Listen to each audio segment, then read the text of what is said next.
Hello everyone, आप class 10 पास कर चुके हैं। आपने क्लास 11 में मैथ सब्जेक्ट को चुना है। तो आज की इस वीडियो में मैं आप सभी स्टूडेंट्स को बताऊंगा कि how to start your class 11 mathematics, कि आप अपने क्लास 11 की मैथमेटिक्स को किस प्रकार से स्टार्ट कर सकते हैं। आप सभी स्टूडेंट्स का मानना है कि क्लास 10 में तो सर बहुत छोटे छोटे चैप्टर्स थे, 2 से 3 कंसेप्ट प्रत्येक चैप्टर में थे, तो हम 10 के चैप्टर्स को इजीली समझ लेते थे। लेकिन अब जब हम क्लास 11 में आए हैं, हमने मैथ का सिलेबस देखा, तो जो मैथ का सिलेबस है सर वो बहुत ज्यादा ब्रॉड है, बहुत सारे उसमें क्वेश्चंस हैं। हमें नहीं समझ में आ रहा है कि हम अपनी क्लास 11 की मैथमेटिक्स को किस प्रकार से स्टार्ट करें। हमें कोई ऐसी टिप्स, हमें कोई ऐसी ट्रिक्स या फिर हमें एक ऐसा कंप्लीट रोड मैप मिल जाए जिसमें कि हमको रिवीजन करने का सही तरीका पता लग जाए, हमें अपने चैप्टर्स को डिवाइड करने का सही तरीका पता लग जाए, और इवन दैट हमें ये फर्स्ट स्टेप पता लग जाए कि हम अपनी क्लास 11 की मैथमेटिक्स को किस प्रकार से स्टार्ट करते हैं। तो मेरी ये वीडियो आप सभी क्लास 11 स्टूडेंट्स के लिए बहुत ज्यादा इंपॉर्टेंट है, क्योंकि इस वीडियो में आपको क्लास 11 कि मैथ्स को हम किस प्रकार से स्टार्ट करें, किस प्रकार से हम क्लास 11 की मैथ्स को पढ़ते हैं, हमसे क्वेश्चंस नहीं बनते, हमारे अंदर कॉन्फिडेंस नहीं आता। तो मैं आपको एक कुछ ऐसा रोड मैप आज की इस वीडियो में बताने वाला हूं जो कि अगर आपने फॉलो कर लिया तो आपको बहुत अच्छी लगेगी क्लास 11 की मैथमेटिक्स, आपको क्लास 11 की मैथ्स बहुत अच्छी लगेगी और आपसे क्वेश्चंस ही बनेंगे। अगर आपने मेरे टिप्स को फॉलो कर लिया तो आपको मैथ्स में रिवीजन करने का तरीका पता लग जाएगा, आप अपने चैप्टर्स को किस प्रकार से डिवाइड करेंगे ये पता लग जाएगा, इवन दैट आपको पूरा मैथ्स के बारे में पता लग जाएगा कि हम मैथ्स को अपने किस प्रकार से स्टार्ट करें। तो मेरा नाम है चौमरी शर्मा। तो इस वीडियो में आपको बताने वाला हूं कि क्लास 11 की मैथ्स को हम किस प्रकार से स्टार्ट करें। तो स्टूडेंट सबसे पहले तो आप ये ध्यान रखेंगे, जब आप क्लास 10 में थे तो क्लास 10 में आप ये देखते थे कि जो आपके चैप्टर्स हैं उसमें 2 से 3 से 4 कंसेप्ट होते थे और फिर पूरा चैप्टर आपका खत्म हो जाता था। लेकिन अब जब क्लास 11 की मैथ्स है तो इसको पढ़ने के लिए आपको अपनी अप्रोच पूरी तरह से चेंज करनी होगी, क्योंकि क्लास 11 की जो मैथ्स है वो स्टूडेंट्स हर जगह काम आती है, वो भले डायरेक्टली काम आए, वो भले इनडायरेक्टली काम आए। और स्टूडेंट्स क्लास 11 और 12 की मैथ्स एक आपका मतलब एक आपकी बिल्डिंग तैयार करती है आगे आने वाले फ्यूचर के लिए। तो स्टूडेंट सबसे पहला जो आपका स्टेप है, सबसे पहला स्टेप आपका क्लास 11 की मैथ्स शुरू करने के लिए होना चाहिए कि आपका टारगेट क्या है। उसके लिए आप क्लास 11 की मैथ्स को क्यों पढ़ रहे हैं, अपने दिमाग में एक बात स्टिक कर लो या जहां स्टक कर लो इस बात को, और जहां आप पढ़ते हैं वहां अपने टेबल के सामने आप किसी दीवार पर चिपका दो कि हम क्लास 11 की मैथ्स क्यों पढ़ रहे हैं, हम क्लास 11 की मैथ्स को क्यों सीख रहे हैं। तो मतलब ये मेरा कहना है, इसका मतलब मैं आपको समझाता हूं कि आपको ये पता होना चाहिए कि हम क्लास 11 की मैथमेटिक्स को क्यों पढ़ रहे हैं। कंसेप्ट ओरिएंटेड बनो, ठीक है, लट्टू तोता ना बनो, कंसेप्ट से ज्यादा सीखो। अगर आप कंसेप्ट ओरिएंटेड बनते हैं तो आप किसी प्रकार के क्वेश्चंस को सॉल्व कर सकते हैं। और स्टूडेंट्स आपको क्लास 11 में कंसेप्ट सीखना है। सबसे पहली बात तो ये सबसे पहला पॉइंट लेकर आया हूं आपके सामने कि बेटा आपका टारगेट होना चाहिए हम क्यों क्लास 11 की मैथ पढ़ रहे हैं। आपका टारगेट अब क्या क्या हो सकता है मैं आपको बताता हूं। आपको मैथ्स में अच्छा सीखना है, या फिर आप क्लास 11 के बाद आप तैयारी करना चाहेंगे आईआईटी जेईई का, आपको आईआईटी का एग्जाम क्रैक करना है, आपको जेईई मेंस का एग्जाम क्रैक करना है, जेईई एडवांस में जाना है, मतलब आपका बेटा टारगेट होना चाहिए कि हम क्लास 11 की मैथ्स क्यों ली है, हमने क्लास 11 में मैथ्स स्ट्रीम को क्यों चुना है। आपका सबसे पहले टारगेट एक क्लियर विजन होना चाहिए कि आप क्लास 11 की मैथ्स को क्यों पढ़ रहे हैं। अब मैं आपको बताता हूं कि आपका दूसरा स्टेप क्या होना चाहिए क्लास 11 के मैथ्स के लिए। Students to be very very honest बेटा, किसी भी एक टीचर को बिल्कुल ब्लाइंडली फॉलो करो, blindly believe in one teacher please मेरे बेटे। किसी भी एक टीचर को, चाहे वो आपके ऑफलाइन के टीचर हो चाहे वो आपके ऑनलाइन के टीचर हो, आप जहां पर आपने किसी भी बैच से किसी भी आपने बैच खरीद रखा हो या फिर आप रोज ऑफलाइन कोचिंग पढ़ने जाते हो, तो बेटा सिर्फ और सिर्फ एक टीचर को आप ब्लाइंडली फॉलो कर लो और जो वो टीचर कहे सीधा उसी की बात पर मानो। मेरा मानना है स्टूडेंट्स ये कि बहुत सारे बच्चे होते हैं वो उधर भी पढ़ते हैं इधर भी पढ़ते हैं और आखिरी में क्या होता है फिर वो कहते हैं कि हमें तो समझ में नहीं आया। अगर स्टूडेंट्स आपने मेरे इस पॉइंट को नहीं समझ पाए, एक टीचर को फॉलो कर लो। अगर आपने कोई बैच खरीद रखा है आप सिर्फ उन्हीं से पढ़ो, बाकी किसी की वीडियो मत देखो, किसी की बात मत सुनो, किसी की इंपॉर्टेंट क्वेश्चन मत सुनो, कुछ नहीं, क्योंकि 100% जो टीचर्स पढ़ाते हैं चाहे वो ऑफलाइन पढ़ाए चाहे वो ऑनलाइन पढ़ाए, वो सब कुछ बता देते हैं कि आपको अपना किस प्रकार से आपको पढ़ना है। तो students please to be very honest I am requesting you, तो आप जो है सिर्फ और सिर्फ बेटा एक टीचर को फॉलो कर लें, उसी टीचर से आप बहुत अच्छे से पढ़ें, उसी टीचर की आप कहना माने, तो आपको क्या होगा कि सिर्फ आपको एक रास्ता मिलेगा और सिर्फ एक रास्ते पर चलो, 1000 रास्ते पर ना चलो, एक रास्ते पर चलने से आपको सफलता मिलेगी। तो मेरा मानना है कि आप एक टीचर को बेटा ब्लाइंडली फॉलो करो, make your own notes honestly. मैंने ये ऑनेस्टी वर्ड बेटा क्यों यहां पर लिखा हुआ है ये मैं आपको बताने का प्रयास करता हूं। देखो ये बिल्कुल जो पॉइंट है बेटा तीसरा, ये बिल्कुल दूसरे पॉइंट से रिलेट करता है। आपने जिस टीचर को फॉलो किया है, आपके वो ऑनलाइन टीचर्स हो सकते हैं, आपके वो ऑफलाइन टीचर हो सकते हैं, आपके जो भी टीचर है आप उनको ब्लाइंडली फॉलो कीजिए। वो आपके नोट्स बनवाते हैं, गो थ्रू देयर नोट्स, आप उनके नोट्स पर जाइए, मेक योर नोट्स ऑनेस्टली। जो भी वो आपको नोट्स बनवाते हैं आप नोट्स बना लीजिए बहुत अच्छे से। आप मतलब ज्यादा ड्रामा करने की जरूरत नहीं है, only use black and blue pen, बस सिंपल दैट्स इट। ठीक, मतलब आप अपने बहुत अच्छे से नोट्स बनाएं, पहले चैप्टर से लगाकर लास्ट चैप्टर तक, 14 चैप्टर से आपके फर्स्ट चैप्टर से लगाकर लास्ट चैप्टर तक आप नोट्स बनाएं। अब मैं आपको बताता हूं नोट्स जरूरी क्यों होते हैं। जब आपने किसी टीचर का लेक्चर देखा या आपने ऑफलाइन में पढ़ा जाके, तो जब आप आखिरी टाइम आपके एग्जाम होंगे तब आप कोई लेक्चर थोड़ी ना देखेंगे, तब आप नोट्स देखेंगे कि हाँ ये भी हो गया, हाँ इस चैप्टर में ये इंपॉर्टेंट है, तब आप वहां पर हेडलाइन मार लेंगे कि हाँ ये क्वेश्चन इंपॉर्टेंट है, ये प्रीवियस ईयर में कई बार आ चुका है, इस क्वेश्चन को 2-4 बार और लगाएं। तो वहां पर आपके पास नोट्स होंगे, जब आप पन्ने पलटेंगे तो आप ये देखेंगे कि हमने इन जगह पर इंपॉर्टेंट पढ़ाया था, ये मेरे क्वेश्चन लगे थे। तो जब आपके पास नोट्स होंगे तो आपके पास एक क्लियर विजन होगा कि हमारे पास क्या, जब आपके पास मटेरियल ही नहीं है तो आप करोगे क्या। तो इवन दैट अपने पास मटेरियल भी तैयार रखो, अपने टीचर को फॉलो करो और उसके नोट्स बनाओ। ठीक, लेक्चर जब आपने जैसे पहला चैप्टर उठाया आपने, ठीक, तो उस चैप्टर को पढ़ने के बाद आप एनसीईआरटी पर जाओ। आपको पहले एनसीईआरटी नहीं पढ़नी है, टू बी वेरी ऑनेस्ट, आपको पहले दिन से अपने आप एनसीईआरटी नहीं पढ़नी है। आप सबसे पहले तो जिस टीचर को आप फॉलो करते हैं, जैसे अगर उन्होंने पहले चैप्टर को स्टार्ट किया तो जब वो चैप्टर्स को पढ़ा रहे हो पर कंप्लीट हो गया हो, उसके बाद आप एनसीईआरटी पर जाएं। क्योंकि एनसीईआरटी की जो लाइनें होती वो कुछ टफ होती, तो आपको बिल्कुल भी समझ में नहीं आएगा, जिसमें कि आपको कॉन्फिडेंस आपका टूटेगा, आप डीमोटिवेट होंगे, फिर आप जो है बिल्कुल पढ़ाई छोड़ देंगे। फिर जब पेपर आएगा तो आप उससे पहले कुछ इंपॉर्टेंट क्वेश्चन को देख लेंगे, सिर्फ पासिंग मार्क्स नहीं आएंगे और फिर आपका 11th क्लास बर्बाद हो जाएगा।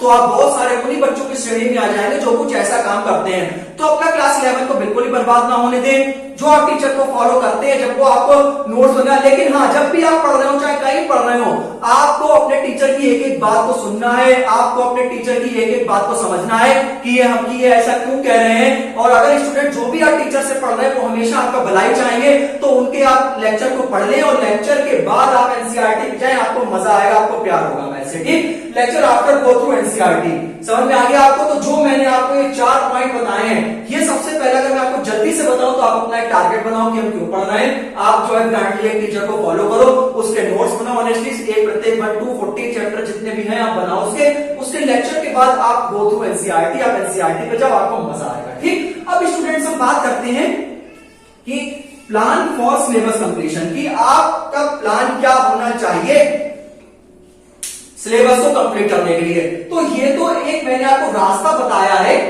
कि कैसे आपके पहला स्टेप, दूसरा स्टेप, तीसरा स्टेप, चौथा स्टेप क्या होना चाहिए आपकी क्लास 11 को स्टार्ट करने के लिए। मैंने बहुत बेहतरीन टाइटल लाया है कि how to start class 11 maths, कैसे पढ़ें, रिवीजन कैसे करें, कॉन्फिडेंस कैसे लाएं, क्वेश्चंस को कैसे बनाएं। अगर स्टूडेंट्स आप सबसे पहले तो डिमोटिवेट नहीं होना है, अपनी चीज को बीच में नहीं छोड़ना है। आपने मेरे बच्चे क्लास 11 के मैथ्स को लिया है, मेरा बिल्कुल स्टूडेंट्स मैं भी बिल्कुल आपसे सहमत हूं कि क्लास 10 और क्लास 11 में बहुत ज्यादा अंतर है, और ये वीडियो सिर्फ और सिर्फ मेरे क्लास 11 मैथमेटिक्स पर है। मैं बिल्कुल आपकी बात से सहमत हूं कि क्लास 11 के मैथ्स टफ है, क्लास 11 का सिलेबस ज्यादा है, मैथ का सिलेबस ज्यादा है। मेरा मानू कि जब हम लोग भी कहीं ना कहीं उस स्टेज पे थे तो हम लोग भी इन सब चीजों से गुजरते थे, लेकिन hard work is the key to success. ठीक, मेरा मानना है आप सभी टैलेंटेड है, लेकिन without hard work there is nothing. अगर आप हार्डवर्क नहीं करेंगे, आप नहीं पढ़ेंगे अच्छे से, तो आपको हासिल कुछ नहीं होगा। डरना नहीं है, नेवर गिव अप एटीट्यूड, कभी भी हार नहीं माननी है, तभी आप स्टूडेंट सफल हो सकते हैं। अब जैसे कि मैंने आपको बता दूं, आपके टोटल नंबर ऑफ चैप्टर्स 14 है। तो सबसे पहला जो मैंने आपके सामने चैप्टर्स लिखे हुए हैं, सबसे पहला आपका चैप्टर है सेट्स। ठीक, तो मैं आपको बताता हूं आप क्या करें, छोटे छोटे टारगेट्स बना लें। छोटे छोटे टारगेट्स का मतलब होता है बच्चों की, आप जैसे सुबह उठते हैं तो आप सुबह उठते वक्त आप एक टारगेट बना लें कि यार मुझे 2 चैप्टर्स करने हैं, या मुझे 1 चैप्टर्स करना है, या मुझे ऐसा टारगेट बना लें कि मुझे 1 महीने में 2 चैप्टर्स कंप्लीट करने हैं। तो मेरा मानना है ये जो सेट्स हैं और जो रिलेशन और फंक्शंस हैं, ये चैप्टर क्लास 11 के बहुत अच्छे चैप्टर्स हैं, बहुत इजी चैप्टर्स हैं। तो मेरा मानना है ये जो चैप्टर्स हैं, ये दोनों चैप्टर 10 से 15 दिन में आपके ये चैप्टर्स हो सकते हैं। और कोशिश करो बेटा, कोशिश करो कि आप अपने जो 11th क्लास की जो मैथ्स है, जो आप 11th क्लास की मैथ्स स्टार्ट करोगे, वो आप अपना दिसंबर तक कंप्लीट कर लो। ठीक है, वेटिंग फॉर टाइम से कि दिसंबर तक आप अपना उस चैप्टर को मतलब सब कंप्लीट करो, जिससे कि आपको रिवीजन करने का टाइम मिले। अभी मैं आपको आगे बताऊंगा रिवीजन कैसे करना है। तो ये जो सेट्स है, जो रिलेशंस ऑफ फंक्शन है, ये बहुत इजी चैप्टर्स है। कुछ चैप्टर्स को डिवाइड कर लो कि ये चैप्टर्स हल्के हैं, ये चैप्टर्स टफ है। समझ में आया? जो हल्के के चैप्टर्स है उन्हें फटाफट उड़ा दो, और जो भारी भारी चैप्टर्स हैं, जो बड़े बड़े चैप्टर्स हैं, उन पे बेटा क्या करो, उन्हें प्रॉपर अपना अच्छे से टाइम दो। टाइम सबको देना है, लेकिन वो कहते हैं ना कि जो ज्यादा इंपॉर्टेंट है या जो ज्यादा बड़ा चैप्टर है उसमें में ज्यादा टाइम देना है। सेट्स से रिलेशन ऑफ फंक्शन है, ये आपका अच्छे है। आप चाहें तो सीधा सेट्स से अपना स्टार्ट कर सकते हैं, या फिर आप चाहें तो अपनी क्लास 11 की मैथमेटिक्स को लीनियर इनइक्वालिटी से स्टार्ट कर सकते हैं। लीनियर इनइक्वालिटी का मतलब होता है उसमें कुछ ग्रेटर देन और इक्वल टू के साइन आते हैं, तो उसमें आपको इनइक्वालिटी बनानी होती है, इनइक्वालिटी देखनी पड़ती है। ये कहीं ना कहीं आपको थोड़ा बहुत समझ में आएगा, थोड़ा रिलेट करेगा पिछले क्लासेस से, ठीक है ना। जैसे आपने ग्रेटर का साइन देखा होगा, इक्वल का साइन देखा होगा, ठीक है। तो आप चाहें तो लीनियर इनइक्वालिटी से भी स्टार्ट कर सकते हैं, आप अगर चाहें तो सेट से भी स्टार्ट कर सकते हैं। सेट्स भी एक अच्छा चैप्टर है, इजी चैप्टर है। अगर आप उसको पढ़ेंगे तो आपको समझ में आएगा। ऐसा नहीं है कि अगर आपने सेट से स्टार्ट किया तो आपको स्टूडेंट समझ में नहीं आएगा, आपको 100% समझ में आएगा। बेटा देखो, वीक हो बच्चा, एवरेज हो बच्चा या टैलेंटेड हो बच्चा, बहुत अच्छा हो पढ़ने में, कुछ नहीं, आप अपने आप पर भरोसा रखो, आप सेट से स्टार्ट करो, बहुत अच्छा है। आप लीनियर इनइक्वालिटी से स्टार्ट, अब कहेंगे हम तो ट्रिग्नोमेट्री से स्टार्ट करेंगे, मत करना, बताएंगे क्यों नहीं करना है। हम कहेंगे हम कॉम्प्लेक्स नंबर से स्टार्ट करेंगे, मत करना, बताएंगे क्यों नहीं करना है। जो कहा जाए उस पर ध्यान दो। सेट से स्टार्ट करो, ठीक है, या फिर लीनियर इनइक्वालिटी से स्टार्ट करो। क्यों? लीनियर इनइक्वालिटी बहुत अच्छा चैप्टर है, आसान सा चैप्टर से आप इसको 2 से 3-4 दिन में इवन कंप्लीट कर सकते हैं। तो सेट से, जैसे मान लीजिए आपने सेट से स्टार्ट करा, आपने जिस टीचर से पढ़ा उसके बेहतरीन से नोट्स बना लो, बढ़िया से, जो टीचर आपको पढ़ा रहे हैं उनके आप अच्छे से नोट्स बना लो। और ये जो सेट्स है, जो रिलेशंस और फंक्शन है, आपके 10 से 15 दिन में हो जाएंगे। अरे यार आप एक मान के चलो ना कि हमें 2 चैप्टर करने हैं 1 महीने में, तो आप ये कर लो, अगस्त में कर लो, ये सितंबर में कर लो, ठीक है। जैसे मान लो इसको आपने पूरा अगस्त में कर लिया, ठीक है, इन दोनों को आपने सितंबर में कर लिया, इनको आपने अक्टूबर में कर लिया, इनको नवंबर में, इनको दिसंबर में कर लो, तो ठीक है, लगभग दिसंबर जनवरी तक आपका ये पूरा सिलेबस आपका कंप्लीट हो जाएगा। और कुछ ऐसे चैप्टर्स हैं जिनमें 1 महीना नहीं लगेगा मेरे बेटे, जैसे sets and relation of function है, आपके 20 दिन के अंदर हो जाएंगे। लीनियर इनइक्वालिटी बहुत आसान चैप्टर से आपका हो जाएगा, ठीक है। इसके बाद अगर आप देखिए, सबसे पहले तो आपको ये स्टार्ट करना है कि हम अपना स्टार्ट कहां से करें। तो सेट से स्टार्ट कर सकते हैं, रिलेशन फंक्शन से कर सकते हैं, मतलब सेट से जो है वो मिलता जुलता है, ठीक। तो आप या तो सेट से स्टार्ट कीजिए या फिर लीनियर इनइक्वालिटी से स्टार्ट करें। आपका जो पहला चैप्टर है वो सेट है, मैं आपको पढ़ के दिखा देता हूं। दूसरा रिलेशन ऑफ फंक्शन है, तीसरा ट्रिग्नोमेट्रिक फंक्शन है, चौथा आपका complex number and quadratic equation है, पांचवा चैप्टर आपका लीनियर इनइक्वालिटी है, छठा चैप्टर आपका परम्यूटेशन और कॉम्बिनेशन है, सातवां चैप्टर आपका बायनोमियल थ्योरम है, आठवां चैप्टर आपका सीक्वेंस एंड सीरीज है, 9th चैप्टर बेटा आपका स्ट्रेट लाइन है, 10th चैप्टर आपका कोनिक सेक्शन है, 11th चैप्टर आपका introduction to 3 dimensional geometry, 12th chapter है आपका limits and derivatives, 13th chapter आपका स्टैटिस्टिक्स और 14th चैप्टर है आपका प्रोबेबिलिटी, ठीक। तो 10 से 15 दिन में आप क्या कर सकते हैं, रिलेशन ऑफ फंक्शंस को आप इस्तेमाल कर लीजिए। अब हमारी आती है ट्रिग्नोमेट्रिक फंक्शन और कॉम्प्लेक्स नंबर और क्वाड्रेटिक इक्वेशन। देखो, कॉम्प्लेक्स नंबर और ट्रिग्नोमेट्रिक फंक्शंस, ट्रिग्नोमेट्रिक फंक्शन जब ट्रिग्नोमेट्री आपने 10th में पढ़ा था तो उसमें आपने सिर्फ फर्स्ट क्वाड्रेंट पढ़ा था, लेकिन इसमें आपको चारों क्वाड्रेंट पढ़ने हैं। तो इसमें आप ये देखेंगे कि 50-50, 60-60 फॉर्मूले, 70-70 फॉर्मूले इसमें आएंगे। मतलब कहने का मतलब फॉर्मूला तो है, लेकिन उससे और चीजें निकलेंगी। जैसे आपने पढ़ा था फर्स्ट क्वाड्रेंट के बारे में, तो सभी टी रेशियोज पॉजिटिव होते हैं, लेकिन इसमें आपको चारों पढ़ना है, मतलब एक कंप्लीट सर्किल आपको पढ़ना है। तो ये बहुत अच्छा चैप्टर तो है, लेकिन ये थोड़ा सा टफ चैप्टर है। तो ट्रिग्नोमेट्रिक फंक्शंस को आप ज्यादा टाइम दे सकते हैं, कॉम्प्लेक्स नंबर और क्वाड्रेटिक इक्वेशन को आप क्या कर सकते हैं, ज्यादा टाइम दें, क्योंकि ये चैप्टर भी बड़े बड़े चैप्टर हैं। तो ट्रिग्नोमेट्रिक फंक्शन और क्वाड्रेटिक इक्वेशन ये आप पूरा इनको 1 महीना दे दीजिए, कोई दिक्कत नहीं है। पूरा आप इनको 1 महीना दीजिए, ये मुश्किल से 3 से 4 दिन में, 5 दिन में ये कंप्लीट हो जाएगा। तो इसमें आप क्या करें, जो मैंने आपको क्या बताया, 10 से 15 दिन में आप ये 10 दिन के अंदर हो जाएगा चैप्टर, ठीक। ट्रिग्नोमेट्रिक फंक्शन कॉम्प्लेक्स नंबर को आप 1 महीना दीजिए, पूरा अपने आप लिख लेना आगे, ठीक। लीनियर इनइक्वालिटी 4 से 5 दिन में हो जाएगा। अब हम बात करेंगे बेटा परम्यूटेशन, कॉम्बिनेशन और बायनोमियल थ्योरम की।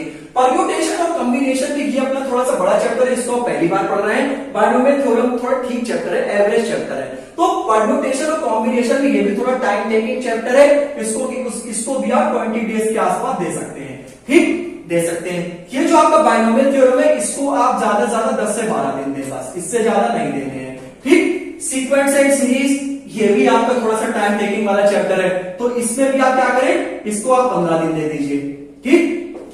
स्ट्रेट लाइन, ये बहुत अच्छा चैप्टर है, बहुत अच्छा चैप्टर। इसमें आपको डिफरेंट फॉर्म्स, इसमें आपको तरीका पता लगेगा कि कैसे कैसे लाइन के क्वेश्चंस बनाते हैं। ठीक, इसको भी आप स्टूडेंट 20 डेज दे दीजिए। ठीक, अब आता है कोनिक सेक्शन। कोनिक सेक्शन में पैराबोला है, हाइपरबोला, ये आसान चैप्टर है। एनसीईआरटी की बात करें, ये इजी चैप्टर है, ये आपको पढ़ने में मजा बहुत आएगा। ठीक, तो ये इंटरेस्टिंग चैप्टर है, इसको आप अपने हिसाब से पढ़ लें। इसको भी आप मुश्किल से 10 से 12 दिन में आप इसको कंप्लीट कर सकते हैं। इंट्रोडक्शन टू 3 डायमेंशनल ज्योमेट्री, बहुत इजी चैप्टर है, 2 to 3 डेज में आपका पूरा चैप्टर कंप्लीट हो जाएगा। अब बारी आती है लिमिट और डेरिवेटिव की। लिमिट और डेरिवेटिव, अगर आप तो लिमिट और डेरिवेटिव को, ये आपके लिए बिल्कुल नया चैप्टर होगा, ये आपके लिए बिल्कुल नया चैप्टर होगा। बिल्कुल आपने अभी लिमिट और डेरिवेटिव dy अपॉन dx, कुछ लोगों ने बहुत होशियार होंगे, उन्होंने सुना होगा dy अपॉन dx होता है। ठीक, या फिर स्लोप के बारे में सुना होगा। तो ये चैप्टर को आपको ज्यादा इस पर आपको फोकस करना है, क्योंकि ये आपका क्लास 12 के लिए भी बढ़िया है। स्टेटिस्टिक्स और प्रोबेबिलिटीज में कुछ गिने चुने क्वेश्चंस आते हैं, इनको आप कंबाइन में 15 दिन के अंदर इन दोनों को आप कंप्लीट कर सकते हैं। आप इधर डेज को काउंट कर लीजिए, आपका दिसंबर तक सिलेबस हर हाल में हो जाएगा।